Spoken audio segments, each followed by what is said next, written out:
solutions. She ensures that UPS is able to accurately capture and report on the metrics associated with UPS's environmental responsibility initiatives. After graduating with a Bachelor of Science in Engineering from Mercer University, she joined UPS's Supply Chain Solutions divisions and also transitioned into another department for 10 years before transitioning to sustainability. We'll learn more a little bit about her journey in a moment. Now, both inside and outside of work, Andrea is passionate about mentoring and giving back to the community. She is a strong leader within her sorority, Alpha Kappa Alpha Sorority Inc., and volunteers with the Greater Atlanta chapter of United Way. Andrea, thank you so much for being here and for representing UPS and for joining us at the 3B Summit all the way from Atlanta, Georgia. We appreciate your participation. Welcome. Absolutely. Annalisa J., thanks so much for having me.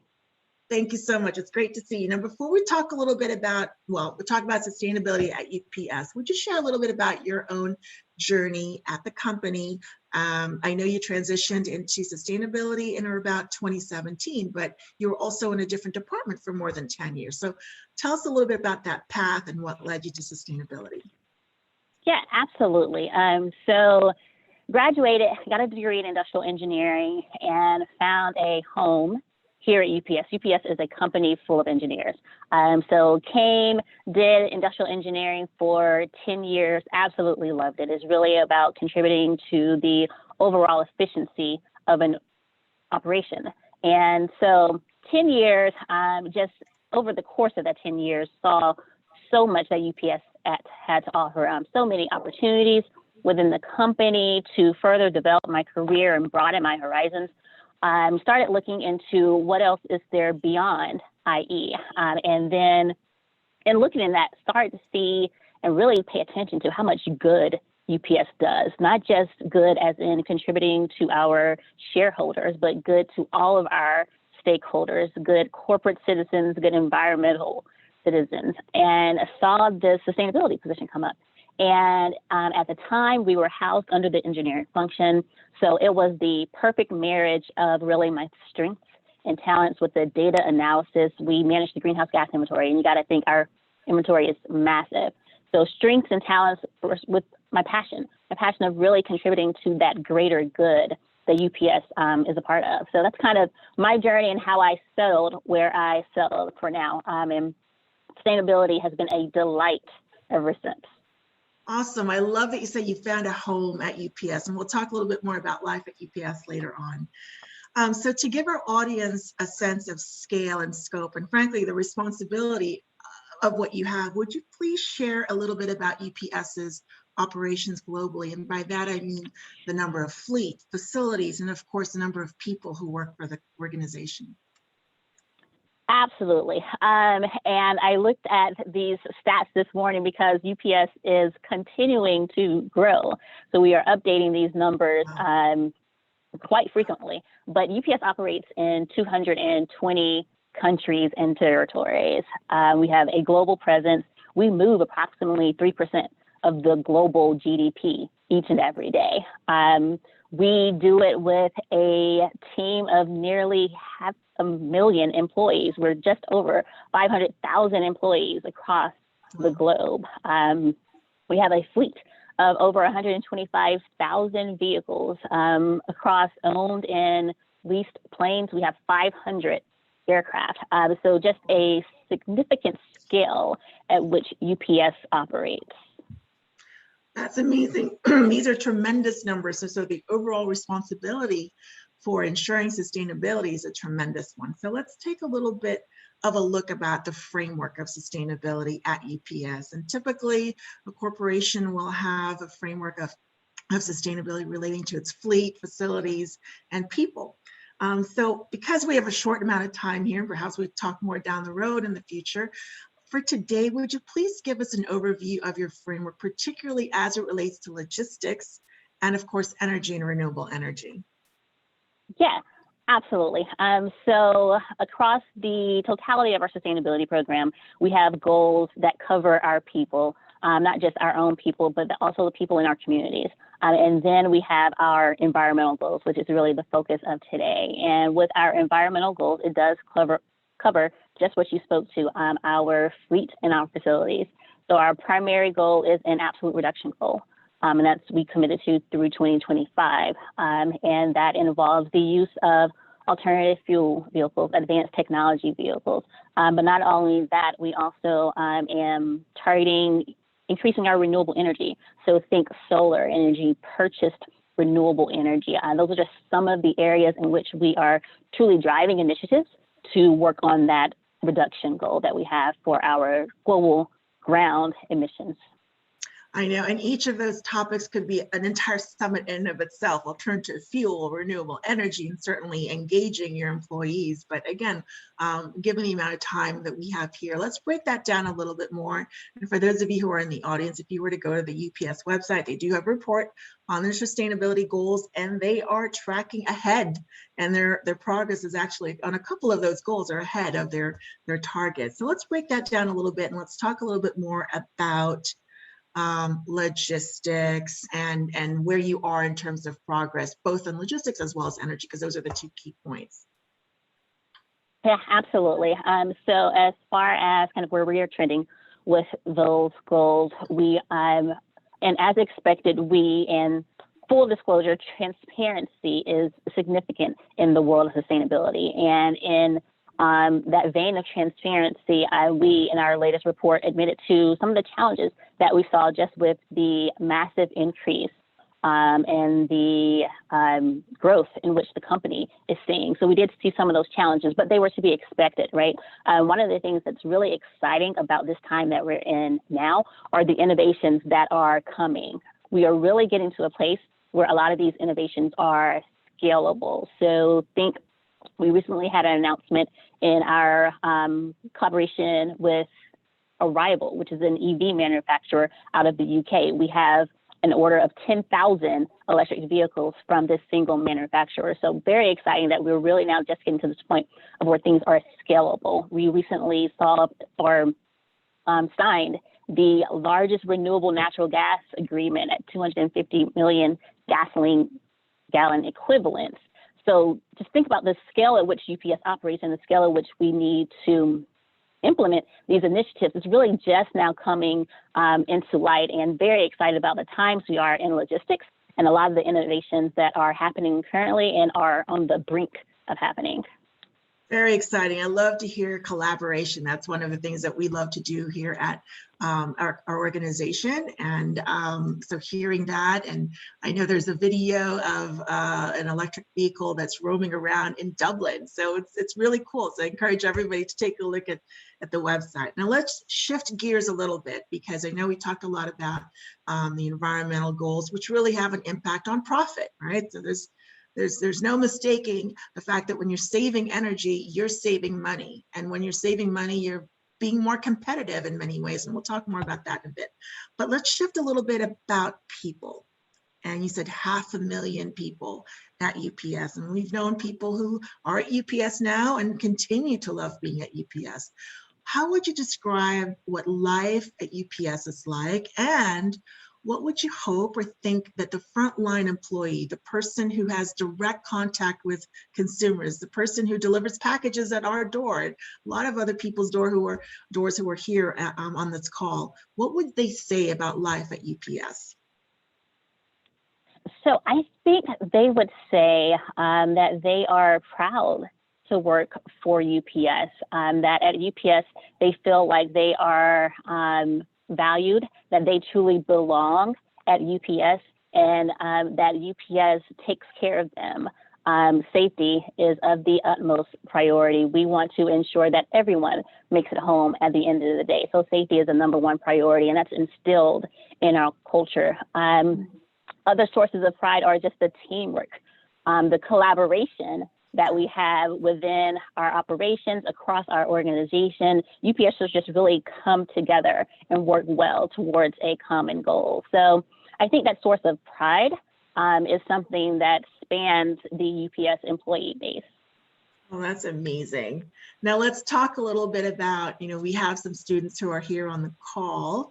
What might you what might you give as a piece of advice to a recent college graduate or someone who may not be a college graduate but wants to work in sustainability and or at UPS? Yeah, absolutely. So for anyone who would like to work at UPS, come find a home.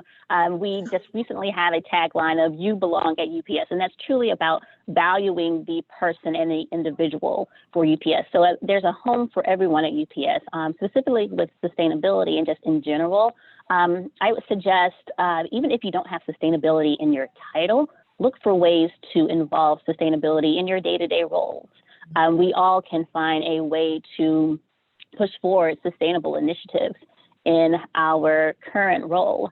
And then if you're looking to get into sustainability, go ahead and study up on, this is where my passion comes in, the reporting. So reporting is big. So if you like to study up and really round out your resume, become familiar with the frameworks of GRI, SASB, another one that's on the horizon is TCFD, and really truly study these reporting frameworks and standards that are a hallmark of the sustainability programs across a host of organizations. Awesome, wonderful. And again, these reports are also tied to the economic impact, right? Because a lot of the companies like UPS are reporting to shareholders who want to know how is this going to affect our bottom line as a company. And so, you know, for us, it all works together. You take care of the people, they'll take care of the customers, and that takes care of the bottom line. And that's a phenomenal story.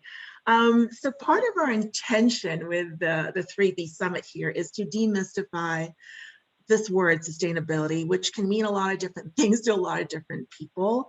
And we would love to know how we can describe this work in a way that hopefully engages the hearts and the minds of consumers and stakeholders, and really get them to want to be inspired and maybe learn more, if not take action steps or micro steps to make a difference. Again, on that triple bottom line, people, profit, planet. How would you, or how do you describe your work in sustainability if you were at a dinner party with 12 strangers? Interesting question there. So I tend to go with the UPS is a company that is over 100 years old. And it's my job to help ensure that UPS is around in another 100 years. So that's a multifaceted approach, right? We have to have an employee base that would like to work for us for a continued length of time. So we got to take care of our own people. But we also need an environment in which to operate. So we have to take care of the environment. And we need customers and suppliers. So we got to stay engaged with those stakeholder groups, but also we need to be great corporate citizens and citizens of the global community. We have to be good neighbors and really care about the resilience of the communities in which we live and operate. So it's just essentially ensuring that we can sustain the organization for another 100 plus years. I love that. And by the way, also, yes, there's also economic sustainability, right? We got to ensure that we are profitable across this time period as well. Absolutely, because it takes that to take care of your people and the environment, and to buy a fleet that is, you know, potentially down the road autonomous, but definitely clean. So all these things really have to be as important as all three parts have to be important. You mentioned a couple of words that stood out, taking care of our neighbors and also resilience. And so we know for sure that even during the global pandemic, UPS was already a household name, but especially now with a lot of folks working from home, e-commerce transactions have increased by 6 to 10%. According to a recent survey taken across 9 nations worldwide. UPS recently reported a 21% increase in revenue to $24.9 billion during Q4 of 2020.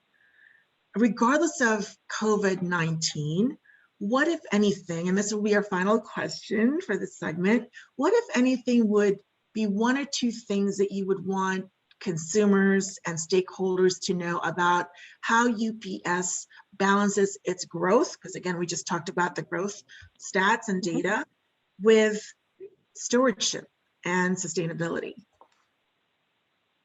Yeah, I think I would like to leave the consumer individual with the awareness and knowledge that we are doing so responsibly. We're balancing this growth and stewardship responsibly. We recently stated our company purpose. It has truly been our purpose all along, but stating our purpose as moving the world forward by delivering what matters. And I think that really encompasses what we are about. It's not just providing the service of delivering, but delivering what matters, whether that be the vaccine for COVID relief, or it's delivering what matters by ensuring a clean environment and reducing our environmental impact. So I think that it's important to know that we are being responsible as we are growing this industry or in this organization. Phenomenal. Thank you so much, Andrea, for being with us today. You definitely illustrate an example of a very proud member of a team that is inspiring and at such tremendous scale. So, you know, one of our intentions here for having UPS on board is to show this global gigantic brand is doing it every day, and they're being very authentic with their goals and they're making it happen. And so we can all do our own little part wherever we may be. But thank you so much for helping deliver what matters and for being here with us. And we look forward to more conversations with you down the road. We really appreciate you being here. Absolutely. Thanks again for having me. Awesome. Okay, so I think we're going to move into now. I don't see any questions in the Q&A box. Let's go ahead and move into the second segment of our summit, and this is sustainability in the public sector. And this time our conversation will be with the University of California, Office of the President, as well as the City of Irvine. So let me do a couple of brief introductions before we have our conversations with Matt St. Clair and Sona Coffey. So Matthew St. Clair is the first Director of Sustainability for the University of California's Office of the President, leading sustainability efforts across the 10 campus UC system since 2004. Proud alum of UCLA, by the way, Matt. Matt has a master's degree in environmental policy from the Energy and Resources Group at UC Berkeley and a bachelor's degree in economics from Swarthmore College. He is a LEED fellow, and that means leadership in energy and environmental design, and a certified energy manager. And we'll learn more about Matt's journey as well. Thank you for being here with us, Matt. And then he will be joined by Sona Coffey from the City of Irvine. Sona is a sustainability manager that works with local governments to help transform cities into environmentally sustainable communities.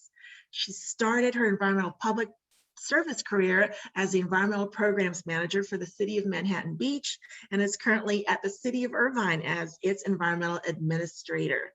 We won't hold it against you, but she is a proud USC alum.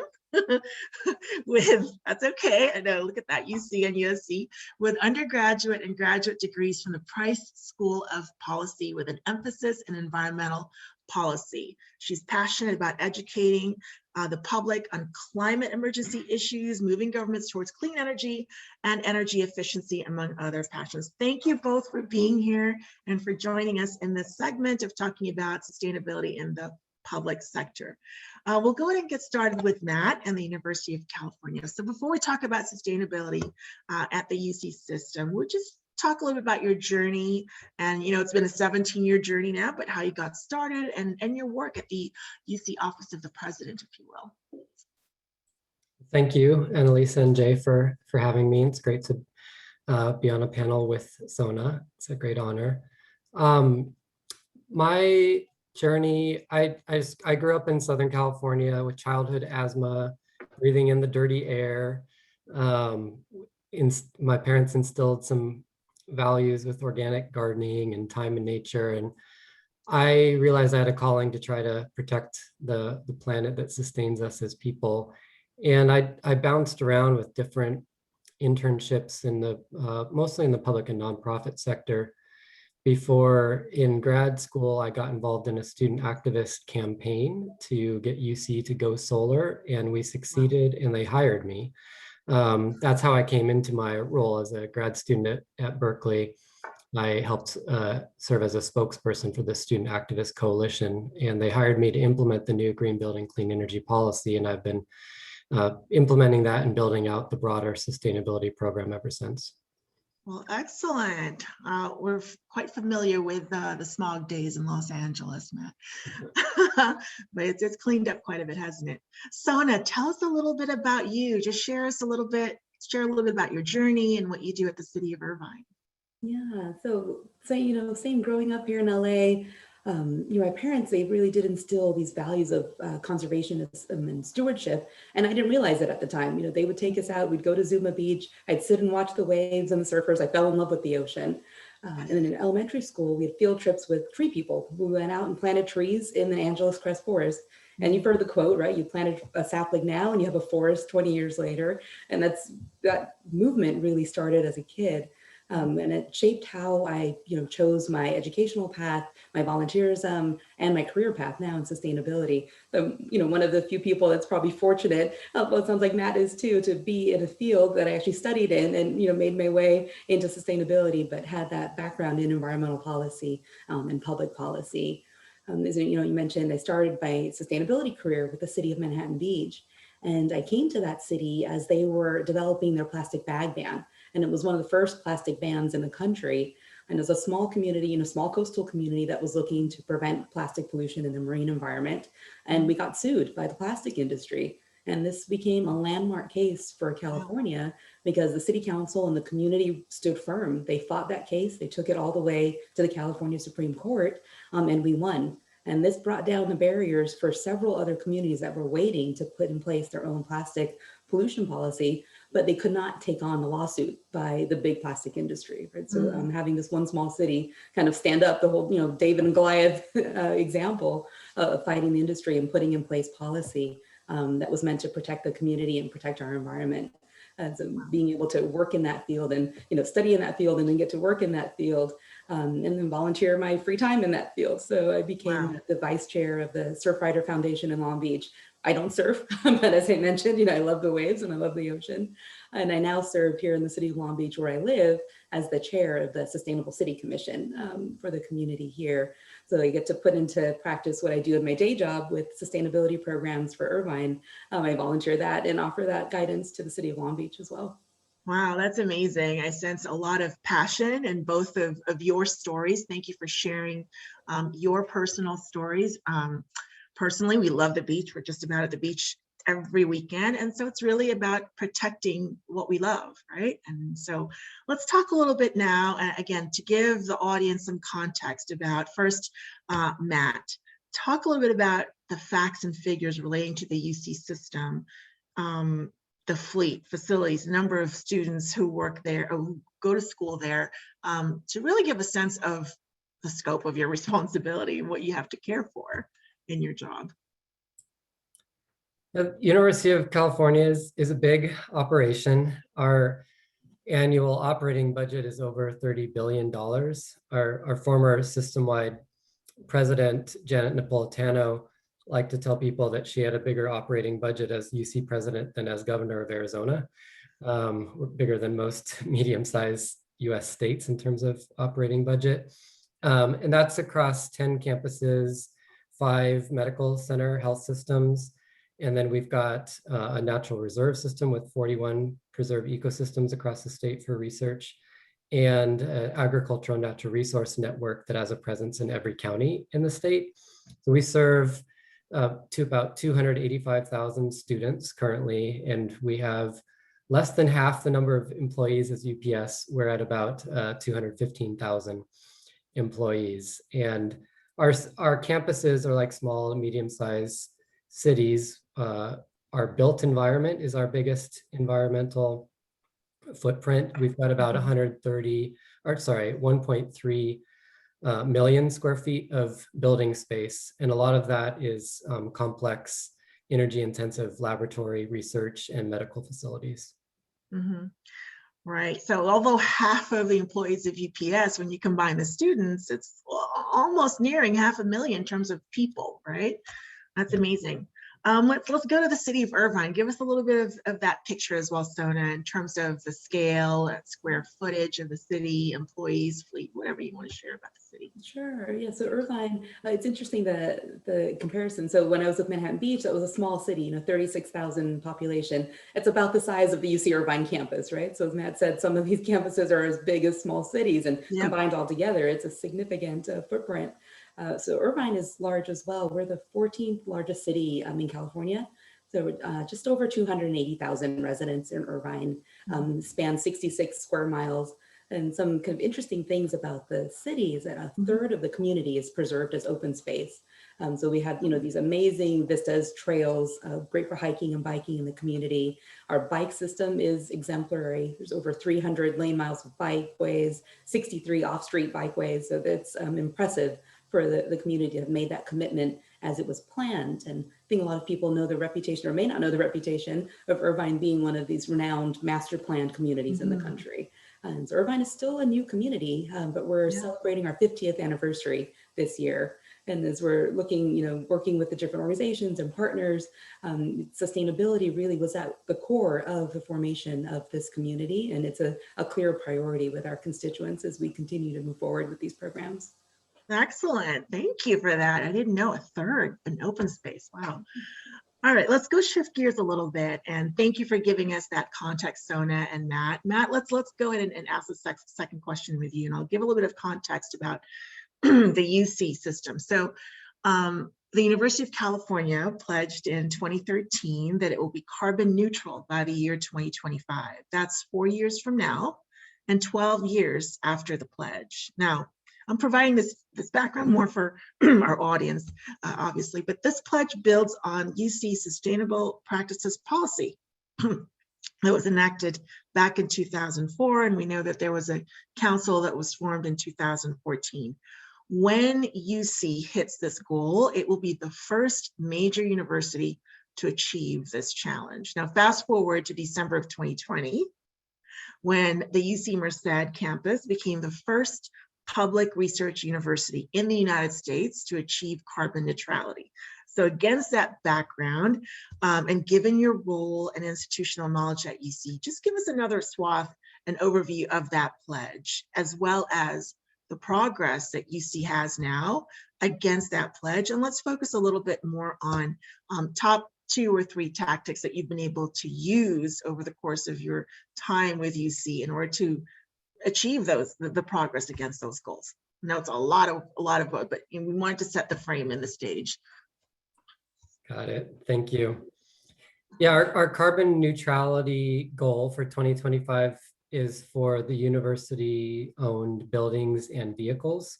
So we're not including in that goal our scope 3 emissions, the commuting to campus, university-funded travel, the whole supply chain. That's still a frontier into the future. But for our buildings and vehicles, there's basically 3 big stages for any net zero or carbon neutrality strategy. First is reduce, then replace, and then offset anything that's remaining. So the reduce, as we continue to grow as a university, we need to make sure that growth doesn't add to the carbon footprint burden. So all of our new buildings, we're trying to make sure they're carbon neutral, so they don't add to the burden.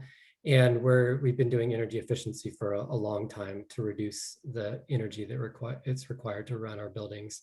Once we've done that, then the energy that we still need to use, we're replacing fossil fuels with renewable fuels, both on the electricity side and on the natural gas side. And because it's a lot easier to do that on the electricity side, we're also trying to switch natural gas uses to electricity uses.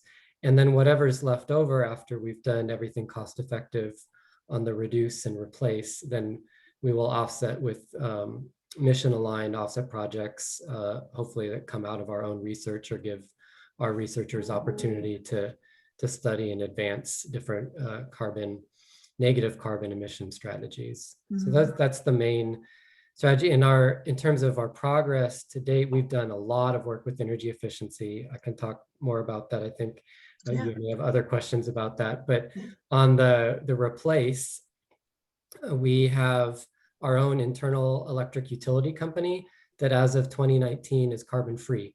So all of our campuses that can purchase electricity through our system-wide electric utility are getting carbon-free electricity. And I mentioned that new growth, we're trying to make carbon neutral new buildings, that we are building all electric buildings because we can serve them with carbon-free electricity and therefore they're carbon neutral. So that's where we've made the most progress, is on electricity. So really now carbon neutrality for us is a natural gas problem, just like it is for the state of California and everywhere that's gotten off coal. The next big frontier is how do we get off natural gas and switch all that gas use to carbon-free electricity. Wow, that's amazing. Electric buildings. I'm going to have to take a trip down to UCLA and check that out. That's amazing. Thank you for sharing that. I mean, very aggressive goals, and it looks like you are all well underway in using those strategies and focusing on energy and electricity first. Turning to Sona, a little bit of a different question. So at the beginning of 2020, just before the global pandemic, what were your top 2 priorities at the city of Irvine, and how, if at all, did they change as a result of COVID-19? Yes, no, it's obviously a challenging time all around as we were dealing with the pandemic, health crisis, equity issues, and then turning to a shutdown. And we've still, a year later, we're still fully shut down at the city of Irvine. Our services are not open to the public. We're all transitioned to working remotely. And part of that, I guess, has been, the blessing in disguise, where I have a few more hours in my day now, and I have a few more hours to get a whole lot of projects done. So right at the start of 2020, just in December of 2019, we had got some really significant city council direction to move forward with beginning to plan for a climate action plan in Irvine. With all the work Irvine's done over these years, we don't have a climate action plan. We don't have climate goals yet. So we got some really important direction from the city council to begin developing that framework. And similar to Matt's project, we also got direction to move forward on the next steps with our community choice energy initiative. And we can go into community choice a little bit more, but it's similar to what Matt was saying, where we're trying to set up a program here in the city of Irvine. We procure the electricity. Ideally, we procure more renewable energy onto the grid and sell that to the customers. So the city had been studying the process. We had just got directions to move forward with the next step and start engaging the other cities. And then the pandemic hit and we shut down operations. All our partner cities had shut down. So we had a little bit of a delay in that, but I'm proud to say, a year later, we've now launched this program in Irvine. We have 3 Orange County cities partnering with us.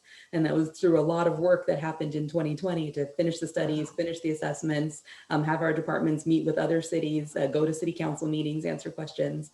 So all of that work still kept happening, even though there was this layer overall with the health concerns and those priorities, but our city council still kept us moving forward with the climate action priorities and the movement towards clean energy. So happy that kept going. And, my extra free time definitely went to, instead of commuting to work, I got another 2 hours on my day to work on climate policy.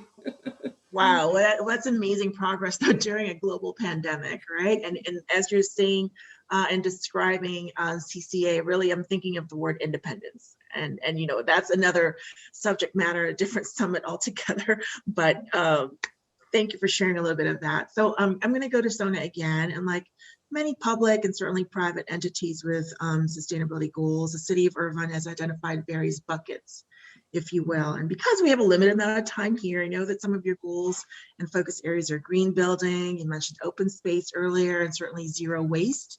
And again, all these topics could be several summits down the road. Go ahead and focus again on energy, because I think this is really one of the biggest challenges. If you're going to make a difference in environmental footprint, then let's start with the biggest opportunity. So talk us a little bit about the resources and how you've aligned them around this priority at the city of Irvine, and even share some projects. I mean, you mentioned a little bit of it, but go ahead and elaborate on that. Yeah, so we've made some really great progress in this area. And, Irvine historically has had a really strong commitment towards energy and energy efficiency. They do energy efficiency projects at all of our facilities over the past 5 years, partnering with the Energy Coalition and the utilities to take advantage of some rebate programs and incentive programs And through those energy efficiency projects, been able to reduce over, was it 1.6 million kilowatt hours of electricity usage. It's equivalent to taking 250 cars off the road each year. So just through things by, having smarter buildings, being more efficient with our design and the equipment that we're using. Then when I came on board as a climate advocate, it was really important for me to tie in these priorities around energy use, energy consumption, reducing that usage, and then moving towards clean energy and renewables. And so we're able to, start with the Community Choice Energy Initiative. And this was, 4 years it's taken so far now that I've been with the city for 4 years of planning and research and assessments and all the networking I mentioned earlier to start this program and now give us the opportunity to move towards cleaner energy. So that's one thing that we're excited about because it really touches on the 3 principles that we're talking about today, right? So the triple bottom line and these 3 pillars of sustainability, where we're talking about the economy, the environment, and equity. So community choice energy really encapsulates all 3 of those pillars as we're looking at designing a program that creates cost savings and electricity for our customers, protecting the environment by bringing more renewable energy on the grid and creating that demand here in this region. And then equity, where we can design community programs that are tailored to what our constituents need. So we can design programs that are really targeted towards low-income customers, senior customers, protecting areas that are burdened with air pollution by putting in things like transitions to electric vehicle charging, rebates for solar energy, battery storage. Those are the things that we can design when you have control over a program like this. The utilities have some of these initiatives that they're offering, but they're not tailored specifically to the communities that want them. So we're excited to be able to kind of pioneer this for Orange County. So this will be the first effort here in Orange County with the partner cities that we're bringing on. And we've got this program going in LA, it's happening in San Diego, happening all up and down Northern California. But Southern California has taken a little bit longer to jump on the CCA bandwagon. So we're happy to see it starting here. Well, thank you for sharing that. And I also love hearing the inclusivity factor, right? So it's not just for people who, love modern cars and modern buildings, but it's also for low-income communities and seniors who really need to be part of this movement and should have an opportunity to also take advantage of programs that frankly will put more money and save money for them. So serving the vulnerable and the neediest of populations is important, and tying that to these programs is a critical message. So speaking a little about messaging, and then we'll ask our last question after this one. It takes a lot to create a program, and it takes another thing to implement something as large and as huge in scale as you both are doing. So let's start off with Matt. How do you communicate with your stakeholders and, more importantly, engage them in the work that you do so that they care and want to take action? What do you do? It's challenging to reach everyone in our large, complex, multi-site university system. We are required to report to the UC Board of Regents annually on goals on all of our sustainability goals. And so we produce an annual report, and we transitioned that this past year to a digital website report. We've been old school for a long time with just a PDF report. So this is much more interactive, and people can see the data behind all of the graphics and see the stories behind what's happening on all of our campuses. We have a system-wide newsletter that goes out twice a month. Each of the campuses in their sustainability office, they put out their own newsletter. But it is hard there's just so much information out there. And it's hard to get people engaged, especially depending on how we approach the work. Like electrifying our campuses is not something that most people can get involved in. So we have been broadening our mission and goal to be more inclusive, so it speaks to more people and more people can get engaged, and it's not just a technical energy issue anymore. So we've got some exciting system-wide initiatives that involve research and education and operations around climate justice and climate and health and equity. And we also try to give people a chance to get involved individually or as a department. So our campuses have green office certification programs, green lab certification programs, green event certification when we're actually in person, and having lots of events on our campus usually all the time. And while people have been home this past year, for the most part, we've developed green home certification or green home office certification programs so people can still get engaged where they're at right now. But it's a constant challenge to find ways to get everybody involved. Absolutely. It's amazing. And the words that we use, I believe, and we believe at our firm, can either compel action or it can confuse people. So it's important to talk about, and that's why we say demystify it. How do we connect with people's hearts and minds, in addition to having the practical ways of connecting and communicating? So now, what about you? How do you communicate to the stakeholders at the City of Irvine? It sounds like you have other stakeholders too with your partner cities. Exactly. And yeah, civic engagement, I think, is key to the success of these programs. And like Matt said, it is so challenging. We have a lot of resources, a lot of content. We're trying to put things out, newsletters, social media, websites, but I feel like we really only touch just a small drop, right, in the community. I don't feel like we're getting as far out as we need to be. So we're actually now just in the middle of working on this marketing strategy development for Irvine. We've completed some community surveys and polling, trying to understand, how aware are our residents and businesses about environmental initiatives in the city? What are their concerns and priorities? And like you mentioned earlier, what can we be doing better, right? How can we improve in the city? And we're finding that overall people are pleased with the programs, and there are some things that we can do to continue answering questions, providing the right resources for the community. So that's what we're working on now, to develop a brand and a strategy to move us forward, so we can keep having strong, successful programs in this city. We do some things, for direct engagement. We have a Green Ribbon Environmental Committee. And so this is a volunteer committee of citizens. They're appointed by the City Council to serve and provide policy advice to the City Council members. It's chaired by our mayor, Farah Khan. Our vice mayor, Tammy Kim, also serves on the committee, and just a real host of experts. We're real fortunate to have UC Irvine right in our backyard. So several of our committee members are professors at UCI, they're experts in these fields and can offer really valuable insight to the city to help shape our policy. We're also trying to engage our business community. So like the certification projects Matt mentioned, we have a green business certification. It's a free program for businesses to participate in, and it offers rebates and incentives to help them incorporate sustainability measures into their everyday business operations. And we're happy to see that this is something we can offer during the pandemic, when a lot of our smaller businesses are struggling and having a really hard time. We're able to offer this, $500 incentive to go and help retrofit lights, put in place containers and things that you might need, new cleaning products, things like that can really help a business move forward with sustainability and keep all their customers and employees safe. So we're happy. I love that. I love that. So, yeah. So I'm hoping that those of the participants here who might be in Orange County, or maybe even specifically in the city of Irvine, can take advantage of some of these programs, because that all translates to me in dollars and cents, and being able to save and making your business more competitive, even during this environment. It looks like Matt had a question, as well as Sona, but it looks like Matt already responded. So the question had to do with some reports that Andrea mentioned regarding UPS to track their impact. The question was, what are some of the reports that the UC system, the city of Irvine, used to track their progress? Thank you, Matt, for chatting in your annual report.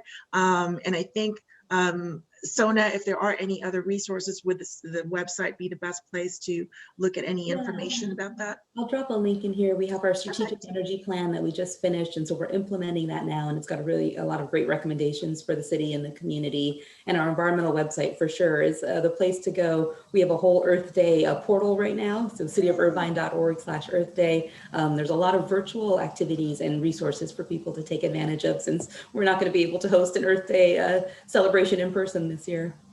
Awesome. Well, thank you both for being here with us and sharing in this segment about sustainability at two phenomenal public sector organizations. We really, really appreciate it. And like I said, this is just sort of a taste of what we could talk about ad nauseum, right? To educate inspire and hopefully move people into micro steps in action, whether it's saving money, taking care of their people, and certainly taking care of things that we love, like beaches and our planet.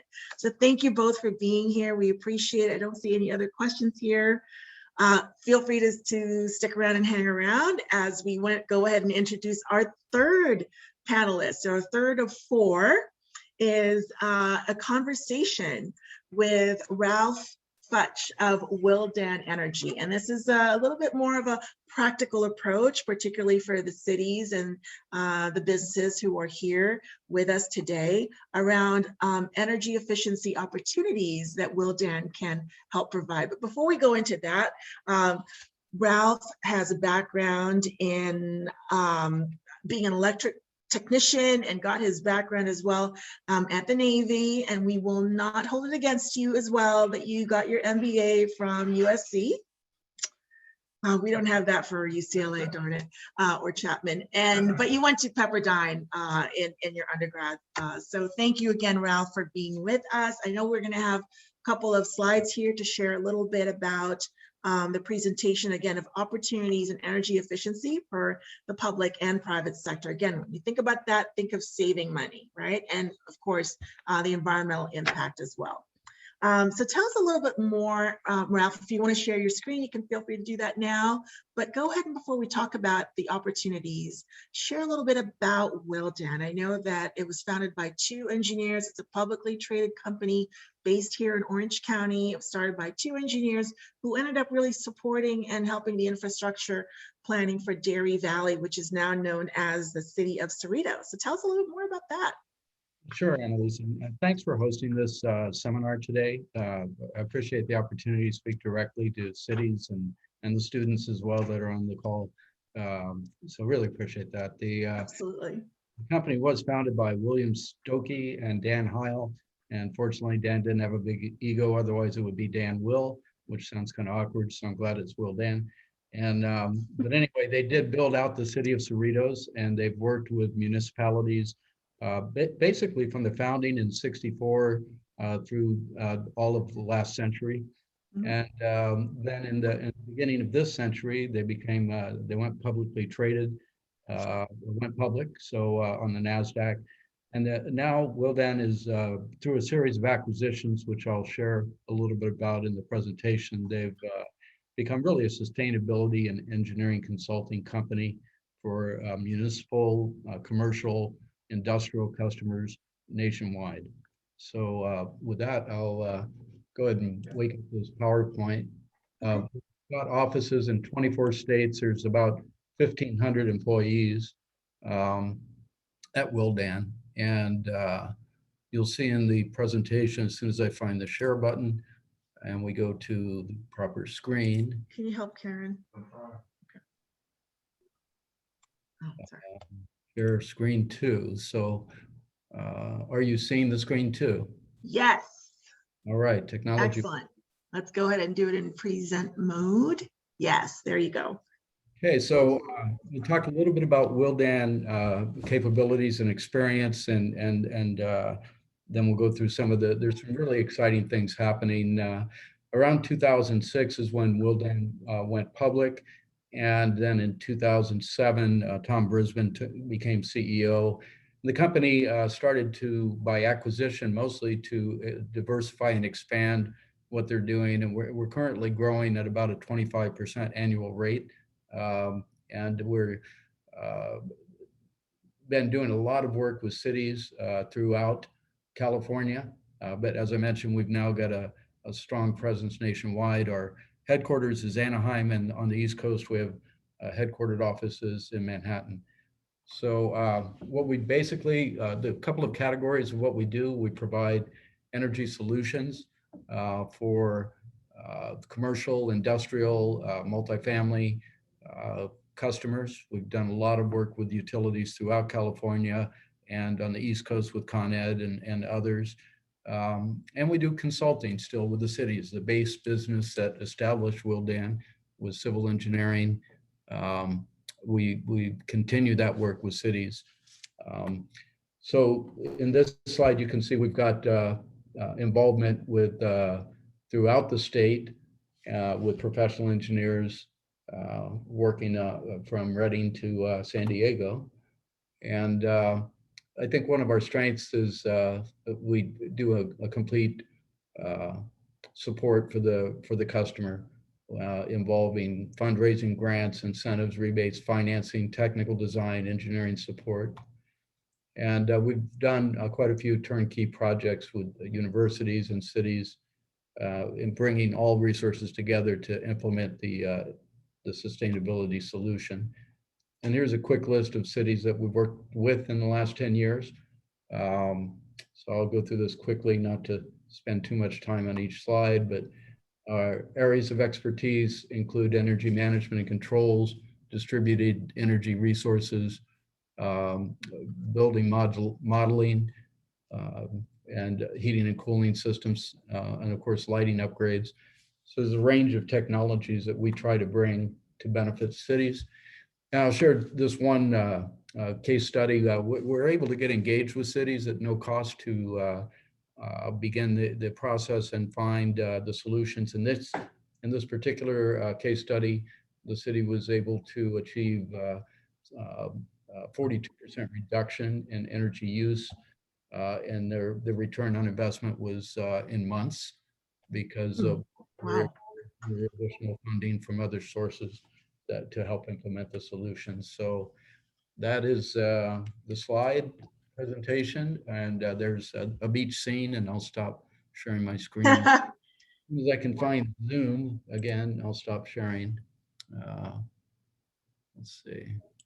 What beach is that? We just talked about beaches in the earlier segment. Oh yeah, that's actually Rosarita. Oh, nice. Rosarita at a place called Club Miranda. And oh, I'm still on Zoom, but I can't see where to stop the sharing.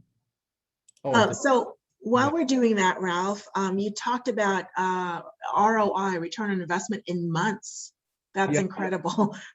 I know as business people, that's these are words that sort of ring in our ears, and as people who administer programs for the public, that's important. So talk a little bit in more detail, maybe a case study or two, if you have one that you'd like to share, if there's one in Southern California or anywhere in California that you'd like to highlight. All right. Well, the case study at the end of that presentation was that particular city. I do have others that we've worked with, but and we're not always going to get a return on investment in months. So that was really an exceptional one. When we're talking about cities and the benefit to cities, one of the things we can offer is to benefit the businesses in your city. So that they continue to work and keep people employed and pay taxes that support the city instead of moving out of state, as we've heard about so much recently. So our focus is, and when we're dealing with commercial, industrial, or multifamily, oftentimes we try to, their threshold for investment is ROI under 2 years. So we're trying to develop the engineering solutions, build the business case for the customer, to help them implement the efficiency solutions or other sustainability technologies besides efficiency, such as distributed energy resources, et cetera, that can contribute to our overall goal of sustainability.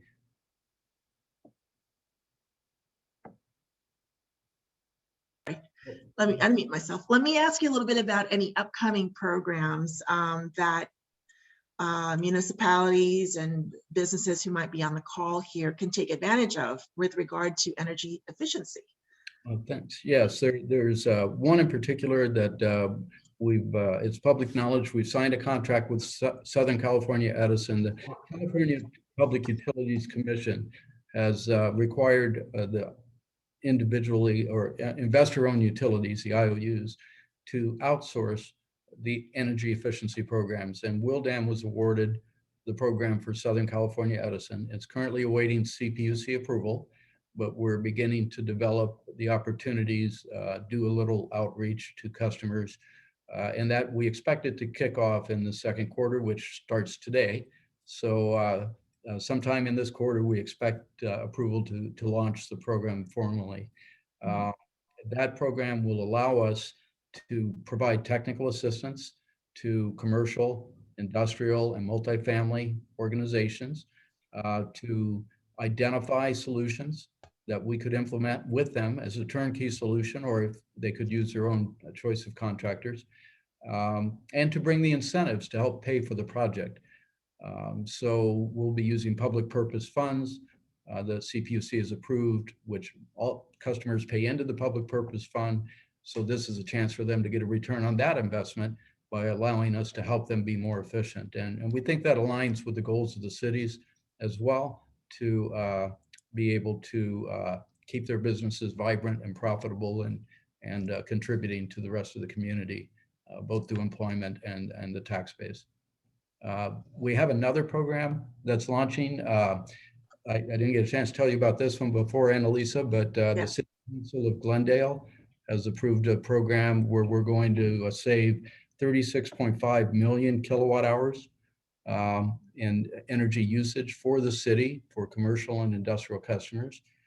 And on that other Edison program, we're going to be saving over 300 million kilowatt hours per year of energy with that program. Wow. So talk a little bit more about the KPIs, or the key performance indicators, for this big project, the residential, commercial, and industrial program with Edison. What are some of the overall objectives, and how do we get the word out about these opportunities? Right. Well, that's a great question. You know, the savings are for industrial 90 million kilowatt hours per year beginning in 2022. This year we have a small goal, only 7.5 million kilowatt hours. And then for commercial, it's over 200 million kilowatt hours a year. And for multifamily, it's around 35 million kilowatt hours a year.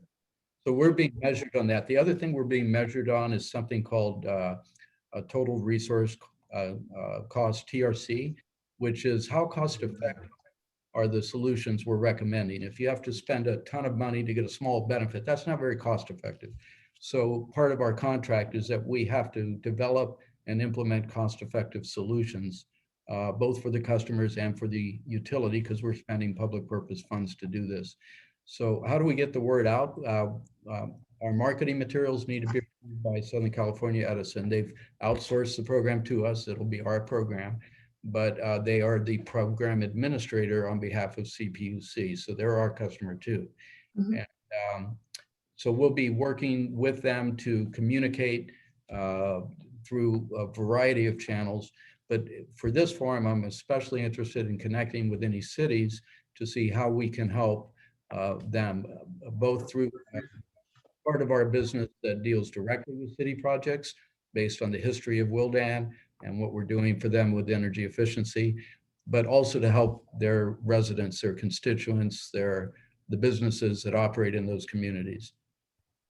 Yeah, and you really, I want to underscore certainly helping the municipalities, and we have quite a number of them here on this call, but ultimately the stakeholders, right? So the residents, the regular people, and the businesses who are operating in the various cities. How do we help them with some of these programs so that they're able to save more money and help their businesses or their daily lives be as healthy as possible? So let me ask you this question, then I'll ask my dinner for 12 strangers question, if you will.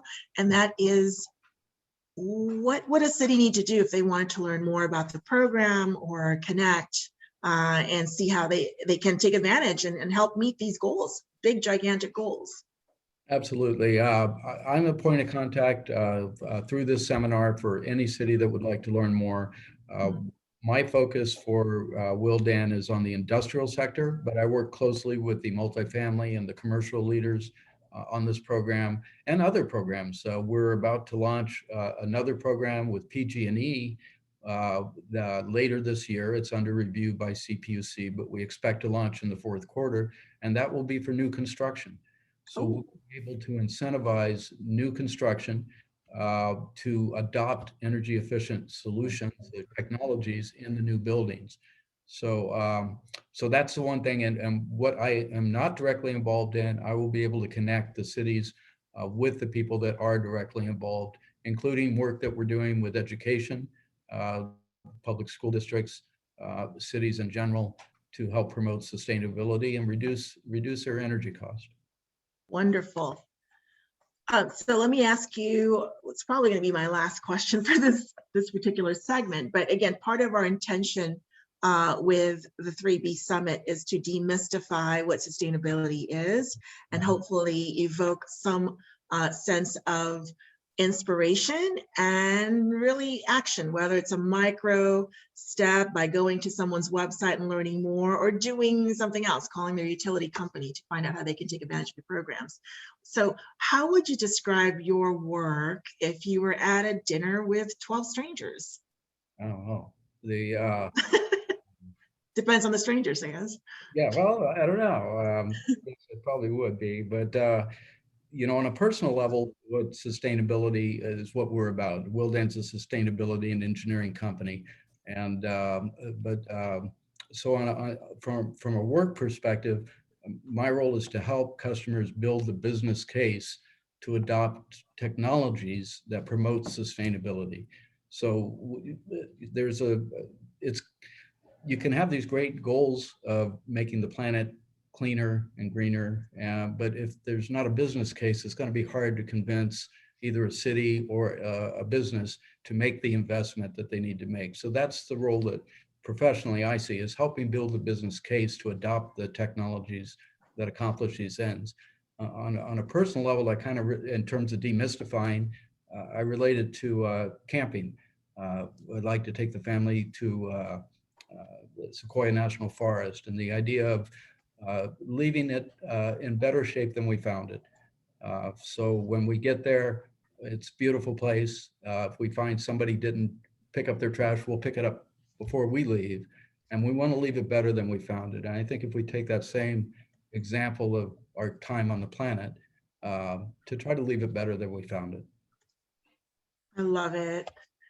Thank you so much. And look at the Q&A. There was a question from Gabriela Garcia regarding your contact information. So I went ahead and chatted that in. And are there any other questions for Ralph regarding opportunities? Again, this is just a taste of what we could be talking about more ad nauseum, because there's a lot to discuss, and we have 34 municipalities in Orange County alone. So I don't see any other questions at this point. I want to say thank you, Ralph, for joining us, for sharing the Willdan story, for sharing your story, and for inspiring us to want to be involved in this gigantic goal that's going to lie in front of you in terms of residential, commercial, and industrial energy efficiency programs. We appreciate you being here. Please feel free to stick around and hang out for the rest of our summit. And we are now going to move into the last and final segment of the 3B Summit. Now, we didn't mention it before, but we call it 3B because of the triple bottom line. We talked about that quite a bit in the last hour or so.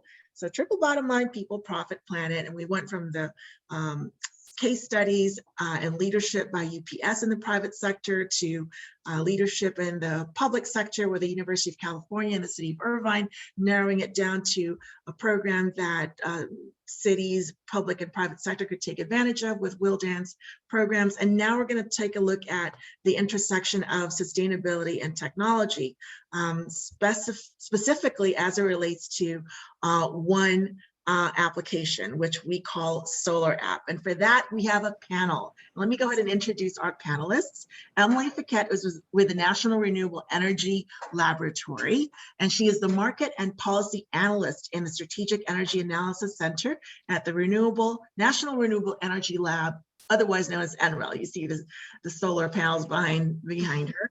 She obtained her MPA and MSES at Indiana University's O'Neill School in 2019. We also have Tessa Sanchez, who's Business Development and Public Policy at Tesla.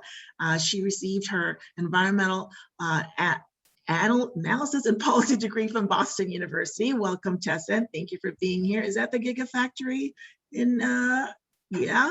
Okay, awesome. And then last but not least, we have Karen Benker, who's the public policy manager at SunRun, publicly traded organization, and it's the nation's leading residential solar and energy services company.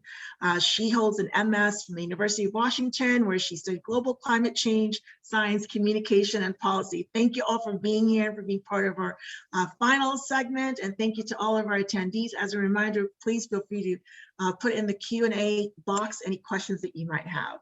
All right, so let's go ahead and get started and tell us a little bit about NREL and SolarAPP, particularly how it got started. I read that it really was announced at the Solar Power International Conference in 2018, and that was held here in Orange County in Anaheim. And also what made SolarAPP something that was needed in the world? Who'd like to take that? Yeah, sure. I can kick us off there. So it really all started when SunRun's policy team was touring NREL as a part of a team building exercise back in 2017. And Karen was a part of that, which was great. And they were introduced to our team lead here at NREL. His name is Jeff Cook, and they were able to discuss the idea of a standardized online permitting portal, which came from or was inspired by a tool that changed interconnection known as PV Watts. But that really wasn't the first time the idea had been brought up. SunRun had proposed it in a think piece from 2011, and Tesla had also kind of dipped their feet into the idea as well. But bringing NREL into the picture really allowed the idea to gain traction, and by all of us partnering together. So what we did together was we recruited a group of stakeholders made up equally of industry, building safety leaders, and really those in between. And so the group was able to work together to get the ball rolling on this idea. And I will say the investment from the DOE Office of Technology Transitions was really critical in seeding the effort, and renewed investment from the Solar Office is going to ensure that the project is widely and equitably deployed nationwide. So really overall, the tool and the SolarAPP Foundation are really the fruit of many years of labor. Wow, wonderful. And we'll talk a little bit more about the details regarding SolarAPP, but before we do that, take us through what the then current state, let's say in 2018, of what interconnection and permitting looked like and what made SolarAPP something that needed to be created in the marketplace. Yeah, I can talk about that a little bit, or it looked like Karen, you might have wanted to jump in there. You can go ahead. Sure. Yeah, I think that it seems like permitting is no big deal, right? You think that of like the section of the process that a solar customer has to go through would just be sort of routine.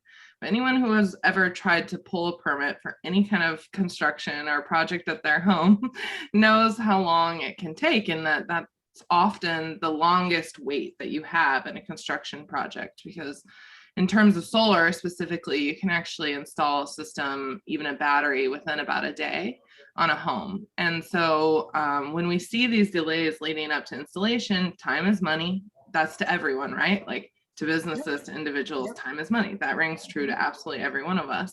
And so folks, the longer they have to wait, the more busy they get. They get distracted with other things. Maybe they go on vacation, whatever. It becomes hard to actually figure out when to do a rooftop solar install with them when it takes a while. And so when the industry started to look closely at how much those cancellations or those lost customers cost, we realized it was huge, because we spend several $1,000s on customers leading up to their installation, and they do have the freedom to step away from that process literally until the glass is on their roof. So we realized that, hey, let's go talk to NREL, let's talk to Tesla, let's go to the International Code Council, let's talk to the National Fire Protection Agency, the International Association of Electrical Inspectors, and see if we can all get together and create a standard approach to permitting rooftop solar. We've all seen these are all around, especially you drive around Irvine. It seems like every house has solar these days. I grew up in Irvine. And it's just incredibly different from when I was a kid to where things are today. And so it's very common, it's very consistent, and we all agreed, I think we can do this. And we created a system that can automate permitting for, 85, 90% of projects that roll through a city or county's desk. And when the system is able to handle the majority of those applications, first of all, it uninhibits growth and demand. So someone that wants solar can get it faster and efficiently. And that means more people are going to do it because they're going to have a better experience. They're going to talk to each other about that. They're going to feel like their city or their county supports them in their decision, which we advertise as solar companies. We like to say that your city has done something special for you. And it creates, we've actually seen 5 to 14 times more volume in cities and counties that automate their permitting process for solar and storage. So it's huge. It's about, fighting climate change, unleashing one of the greatest tools that we have to fight climate change. And it's about, letting people do what they want and getting the solar that they desire. I like it. I like that freedom, independence. I heard collaboration in there as well. Let's pull back a little bit. And you kind of touched upon this a little bit, Karen, but I'd love to hear from Tessa as well. Now, why would a solution like this, and how is this relevant really to a jurisdiction's goals and sustainability in particular, but climate change in general? Yeah. I think what I'm about to say also kind of builds on what Karen just said. Is permitting is probably not the first thing that people think of when talking about climate change solutions or sustainability policy. I was in the sustainability world in a local government before this, and that's certainly not what I thought of when I was thinking of climate change policy. Yeah. But it turns out that it is really important for us to deploy solar and other clean energy technologies at the rate that is going to be necessary to reach California's really ambitious targets. California has targets of carbon neutrality and 100% carbon-free emission electricity by 2045. And to really get climate change under control, we really need cheap and abundant clean power, and we need to get it in the hands of more people. And in the case of rooftop solar, we're not really at that point yet today. It's certainly becoming more popular. In Irvine, all over California, we're seeing more and more solar pop up. But on the whole, in the US, I think it's something like only 2 to 3% of single family homes have solar on their roofs. And you compare that to a place like Australia, where something like 1/4 of homes have solar on their roofs. And that's not because Australians care more about climate change than Americans do. It's really because it makes economic sense there. It's quicker, it's easier to get panels installed. So residents just opt for it. There, they've been able to deploy quickly. They've been able to expand the market and really drastically cut costs to these systems. And part of that is because government incentives, but it's also because the government spent a lot of time streamlining building codes and just making it really easy to obtain permits. So that's really what SolarAPP is trying to solve for, trying to standardize some of these permitting processes, but really making sure that systems are code compliant, and then installing them safely and quickly. Deployment is going to be really key to address climate change. And there can be lots of side benefits to that too. We can, in California, wildfire season's always right around the corner. We can respond faster to wildfires and PSPS events. And we can also really enable the grid of the future with virtual power plants and microgrid development. So possibilities, I think, are really endless. So really removing, what I heard a lot about that is removing any kind of pain points to the extent that they exist, and creating solutions to fast track and help. For example, University of California, they just talked about converting their buildings into electric buildings. Well, that's one institution. There are numerous that we can talk about, and certainly rooftop solar being one of them. So thank you for sharing that. Now, a little bit, Emily, you mentioned a little bit of grant from the Department of Energy, and I know that it was back in 2019 that this really was provided in order to develop and deploy the app. Tell us a little bit about the goals relative to that grant and progress against those goals, if you would. Yeah, so our goals are, like Tessa touched on, are really to reduce the time and cost of permitting, application review, and approval process. And ultimately, really, to help reduce customer cancellation rates. And what that is going to help lead us to is expanding solar energy deployment and really solar job growth as well. To date, we've been piloting with multiple jurisdictions, and we've helped them reduce our average permit processing time from 22 days down to 0 days. So that's a really exciting number for us that we were really happy to share. And so our next steps to helping achieve these goals is really to get SolarAPP adopted by more jurisdictions. Wonderful. I was just stricken because we didn't really rehearse or talk about some of the data or the numbers, but that was just like dumbfounded by that. That's an amazing solution. So if a municipality, let me ask you this, if a municipality already has an automated permitting process that is something other than SolarAPP, what value, if any, would SolarAPP have to a jurisdiction that already has something that's, you know, somewhat more modernized and somewhat more fast-tracked? What's the difference and where's the value for SolarAPP then? Yeah, so, oh, go for it, Karen.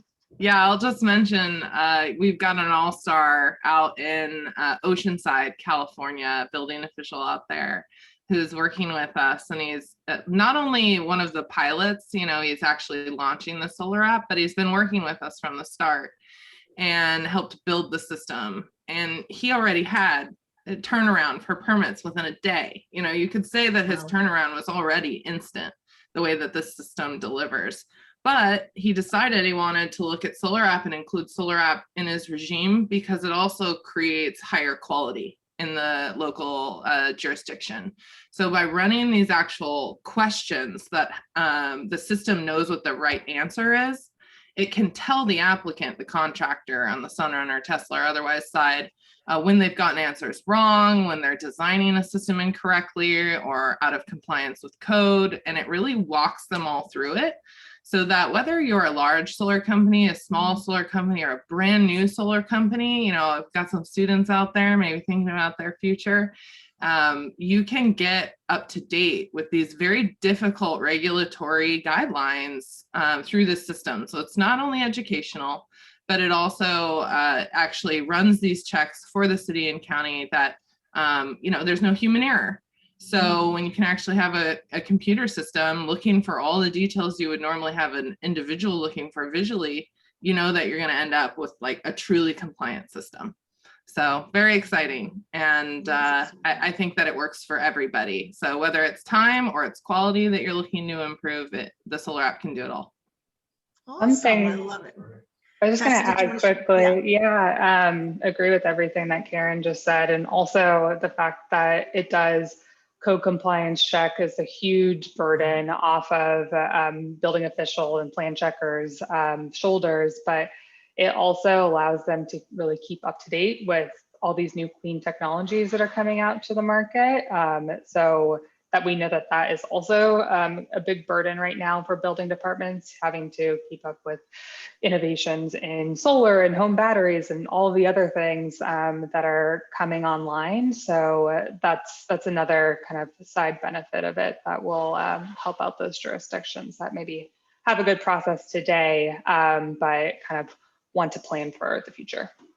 Awesome. Now, before I ask the last two questions, which are going to be about workforce development, jobs, and the dinner for 12 strangers question. Do you foresee, I just thought of another question. So I've got two more, okay? So real quickly, you mentioned that the code compliance is part of what this technology does. Now, what happens when the code evolves? How do you, is there like an annual update that happens automatically? How does it make sure that it is compliant with current changes in the code? Or is that already part of the developed app? That's just automatic, something that you've already built?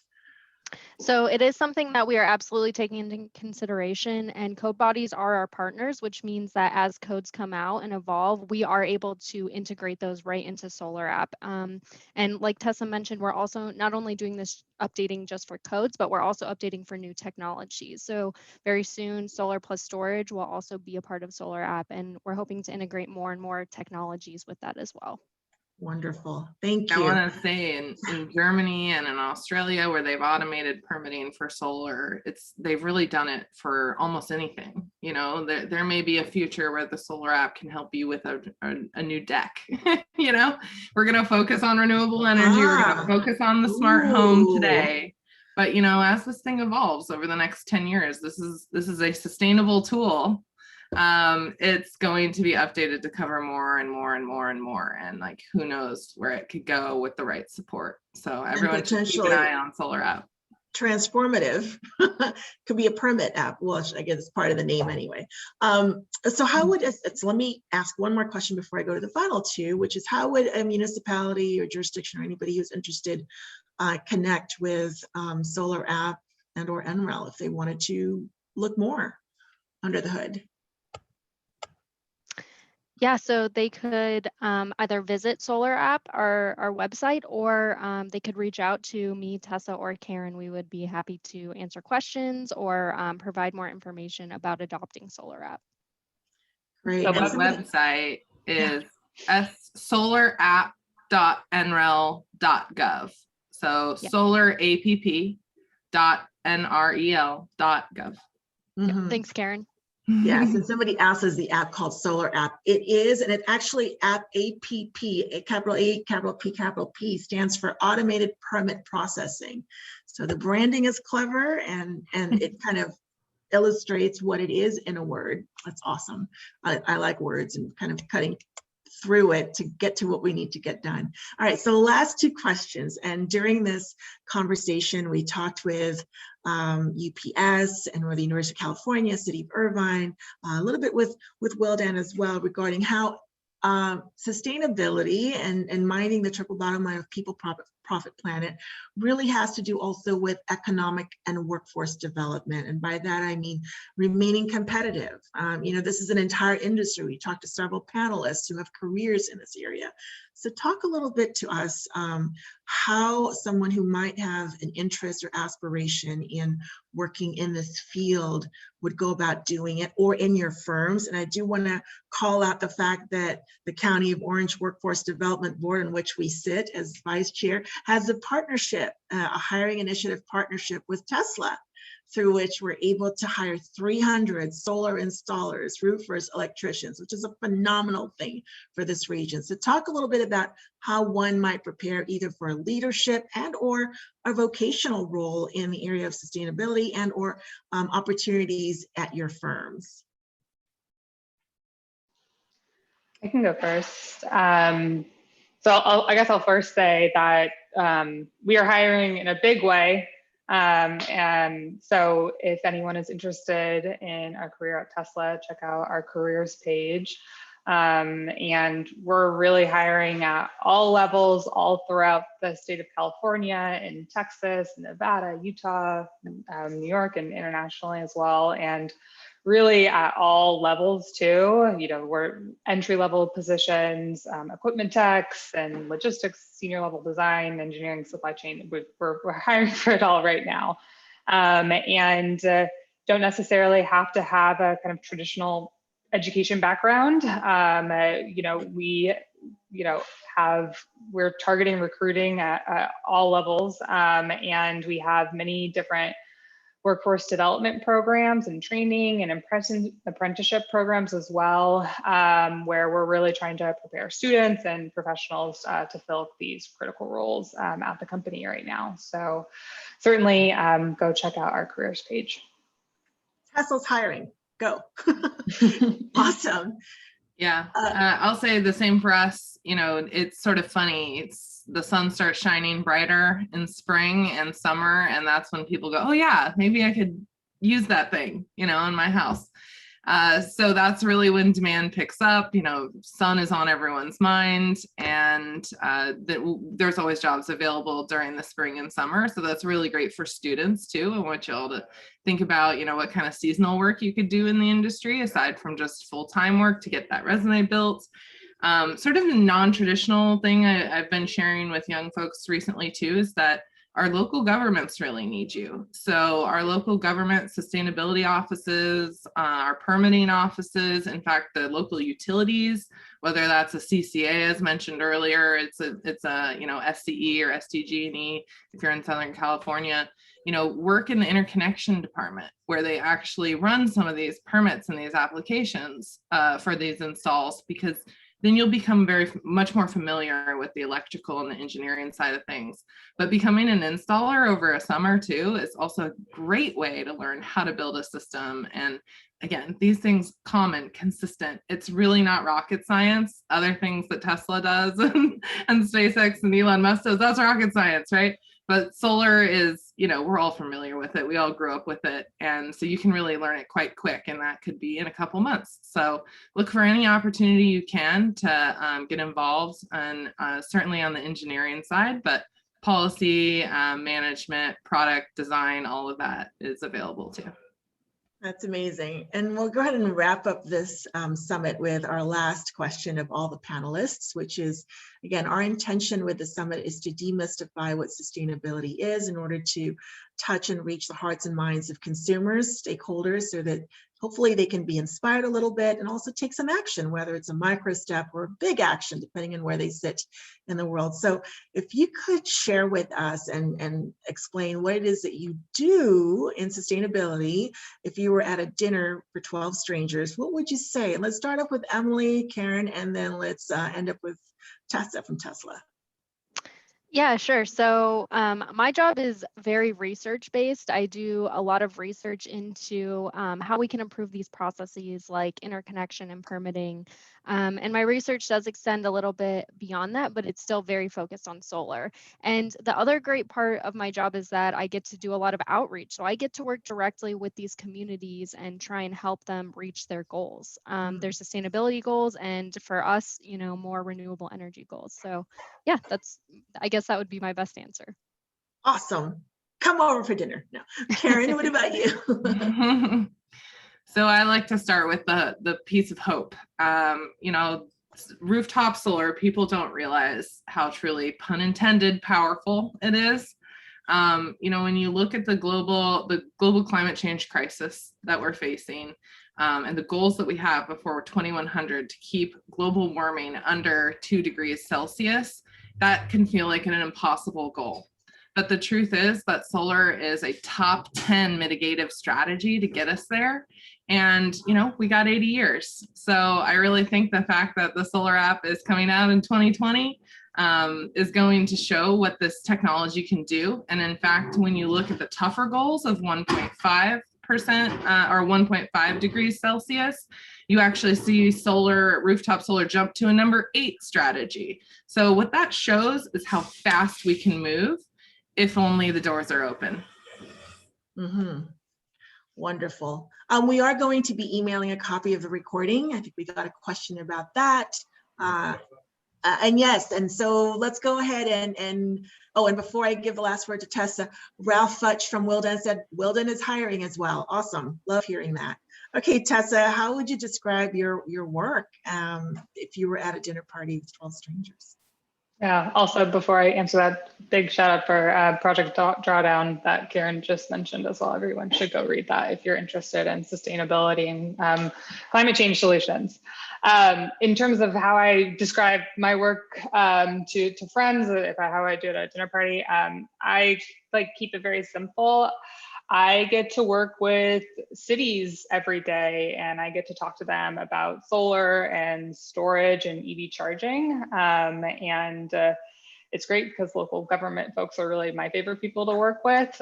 So it's a real dream job for me, and it's super fun too to get to work with people like Emily and Karen from NREL and SunRun. So yeah.